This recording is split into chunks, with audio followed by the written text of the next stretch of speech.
Good evening Himachal. प्रतिष्ठित IAS के अलावा एचएएस और अन्य प्रतियोगी परीक्षाओं के लिए निशुल्क कोचिंग की व्यवस्था चंबा जिला के युवाओं के लिए होने वाली है।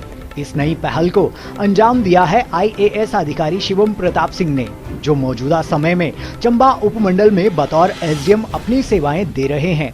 वे अपनी बहन डॉक्टर शिवाली सिंह की याद में सब पढ़ें सब बढ़ें के मूल मंत्र के साथ बनाई गई संस्था प्रोत्साहन के साथ विजन आईएएस इंस्पायरिंग इनोवेशन के सहयोग से निशुल्क कोचिंग कार्यक्रम की शुरुआत कर रहे हैं। ऑनलाइन आयोजित होने वाली यह प्रवेश परीक्षा 5 नवंबर को सुबह 9 से लेकर 10 बजे तक होगी। गौरतलब है कि शिवम प्रताप सिंह 2017 बैच के आईएएस अधिकारी हैं, जिनकी ऑल इंडिया रैंकिंग 52 है। जी सर। सर, ये जो कोचिंग क्लासेस बच्चों को दी जाएंगी, कितनी तारीख से जो है ये क्लासेस शुरू की जाएंगी?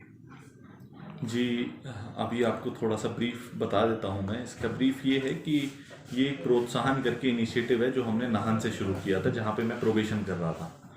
और इसकी शुरुआत एक महिवाल लाइब्रेरी करके है, वहाँ पे डिस्ट्रिक्ट लाइब्रेरी, उससे है, जहाँ पे बच्चों ने ये मुद्दा छेड़ा कि उनके पास बैठने के लिए जगह नहीं है, और दूसरी बात है कि वो नाहन जैसे शहर में उनके पास कोई कोचिंग की व्यवस्था नहीं है। इसी को देखते हुए उस टाइम जब हमारे पास PODIDA का चार्ज था, तब हमने जो उनका PODIDA का मीटिंग हॉल है उसको एक लाइब्रेरी में कन्वर्ट किया, और जो वहाँ की कोचिंग है वो वहाँ पे एक कोचिंग सिस्टम इस्टेब्लिश करा।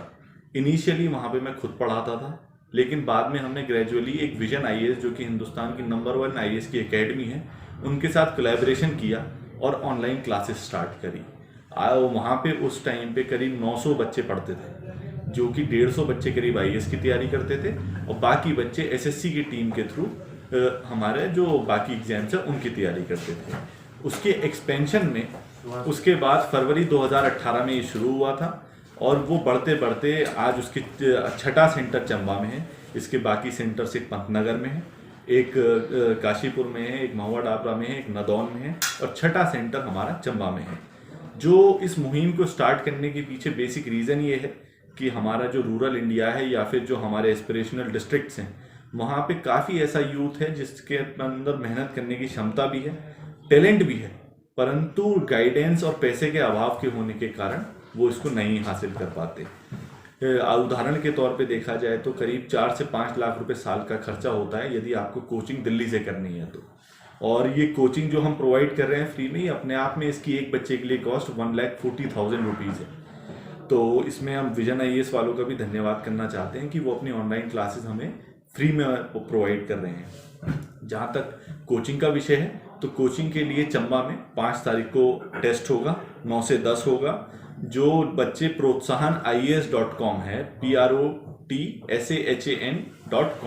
इस पे जाके रजिस्टर करें। 5 तारीख को 9 से 10 के बीच में आपका टेस्ट होगा। टेस्ट में बिल्कुल साधारण 10th क्लास के सवाल पूछे जाएंगे, जो कि रीजनिंग और मैथ्स, बेसिक रीजनिंग लेवल के होंगे, जिस पेपर को सॉल्व करना बहुत ही आसान होगा। अभी तक हमारे पास 400 आवेदन आ चुके हैं। अभी कोविड को देखते हुए काफ़ी ज़्यादा जो बच्चा है उसको इकट्ठा करना मतलब मुश्किल है, क्योंकि नाहन में जिस तरीके से 900 बच्चे पढ़ते थे, उस तरीके से यहाँ पे बहुत मुश्किल है कि उतने बच्चे हम कवर कर पाएँ, परंतु एक जितना मैक्सिमम होगा हम उसको कवर करेंगे। साथ ही 9 तारीख को 11 बजे मल्टीपर्पज़ हॉल में पहला इंटरेक्टिव सेशन है या फिर इनॉग्रल सेशन है, जिसमें हम उसका इनॉग्रेशन करा रहे हैं। उस दिन से हमारी क्लास शुरू होंगी और वो रेगुलर क्लासेस हमारे बच्चे ज्वाइन कर सकते हैं। मोड इनिशियली यहाँ पे काफ़ी सारे आईएएस ऑफिसर्स भी हैं, वो भी आते रहेंगे, परंतु जो रेगुलर ऑनलाइन क्लासेस हैं वो विजन की रहेंगी।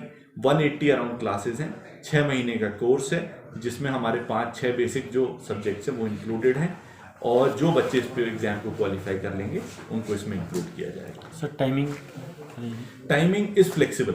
टाइमिंग इस तरीके से फ्लेक्सिबल है कि अभी हमें पता लगा है कि 4 बजे काफ़ी बच्चों की गांव के लिए बस जाती है, तो हम कोशिश करेंगे कि 4 बजे से पहले क्लासेस खत्म हो जाएं या फिर 2 से 4 रहें, ताकि बच्चा जाके बस से अपने घर वापस पहुंच जाए, क्योंकि फोकस बेसिकली रूरल एरिया के बच्चों पे है।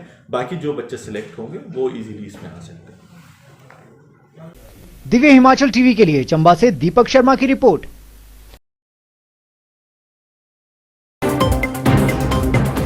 This news is brought to you by Devbhoomi Motors Private Limited, Mandi. मुख्यमंत्री जयराम ठाकुर ने मंडी को नगर निगम बनाने का जनता के साथ किया वादा पूरा कर दिया है। सांसद रामस्वरूप शर्मा ने सदर भाजपा विधायक अनिल शर्मा को घेरते हुए कहा कि यदि अनिल शर्मा चाहते तो यहाँ पर बहुत पहले नगर निगम बन जाता। उन्होंने कहा कि नगर निगम बनने में भी अनिल शर्मा ने रोड़ा अटकाया है। उन्होंने कहा कि मुख्यमंत्री जयराम ठाकुर सदर मंडी का विकास करवाना चाहते हैं, लेकिन मुख्यमंत्री को स्थानीय विधायक का सहयोग नहीं मिल पाया है, जो कि चिंता का विषय है। उन्होंने कहा कि मंडी नगर परिषद को अब फंड की कोई कमी नहीं होगी। मुख्यमंत्री जयराम ठाकुर जी के नेतृत्व में लोगों के कल्याण के लिए प्रदेश के सभी क्षेत्रों में विकास के नए आयाम स्थापित किए गए। इन 3 वर्षों में मैंने मुख्यमंत्री के नेतृत्व में ऐतिहासिक कार्य हुए हैं और आगे भी जारी हैं। अभी हाल ही में मंत्रिमंडल के निर्णय पर एक ऐतिहासिक फैसला जयराम ठाकुर जी के नेतृत्व में मंत्रिपरिषद ने लिया है, जिसमें नगर परिषद मंडी, नगर परिषद सोहलन, नगर परिषद पालमपुर को नगर निगम के रूप में सर्वोन्नत किया गया है। बहुत ही महत्वपूर्ण फैसला, इसका लंबे समय से इंतजार था। आज वो निर्णय माननीय मुख्यमंत्री के नेतृत्व में लिया गया। उसमें मंडी को नगर निगम बनाना बड़ी वर्षों से लोगों की अपेक्षा थी, आकांक्षाएं थी, आज वो पूरी। हिमाचल प्रदेश के इतिहास में ऐसा पहली बार हुआ कि एक साथ 3 शहरों को नगर परिषदों, नगर निगम के रूप में स्थापित किया गया। 3 नगर निगम में बनना ये इच्छा शक्ति। This news is brought you by Bhushan jewellers Solan. उपमंडल मुख्यालय संगड़ाह में 7 माह बाद एसडीएम राहुल जैन की मौजूदगी में हुए ड्राइविंग टेस्ट में 217 चालक पास हुए। वहीं 20 गाड़ियों की पासिंग भी की गई। इस दौरान 500 के करीब चालक मौजूद रहे। सरकार द्वारा यहां बतौर एसडीएम ट्रांसफर किए गए तीनों अधिकारियों द्वारा ज्वाइनिंग न किए जाने तथा कोविड-19 के चलते यहां पिछले 7 माह से ड्राइविंग टेस्ट नहीं हो रहे थे। हेलीपैड पर गाड़ियों का भारी जमावड़ा होने के चलते लोक निर्माण विभाग कार्यालय मार्ग पर जाना मुश्किल हो गया। गाड़ियों की भारी तादाद को देखते हुए व्यवस्था सुधारने के लिए पुलिस कर्मचारियों को बुलाना पड़ा। दिव्य हिमाचल टीवी के लिए नौहराधार से संजीव ठाकुर की रिपोर्ट।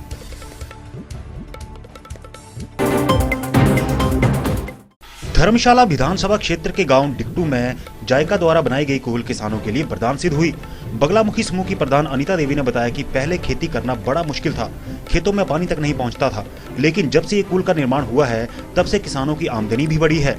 उन्होंने कहा कि जायका के अधिकारियों द्वारा किसानों को सब्जियां कैसे लगानी है इस बारे में समय समय पर शिविर लगाकर जागरूक किया जा रहा है। नमस्कार जी, आपका नाम? मेरा नाम अनीता कुमारी है। आप और मैं किस समूह से जुड़ी हैं? बगलामुखी समूह से जुड़ी हूँ। कितनी महिलाएं काम करती हैं? 17 महिलाएं हैं हमारे ग्रुप में। अच्छा।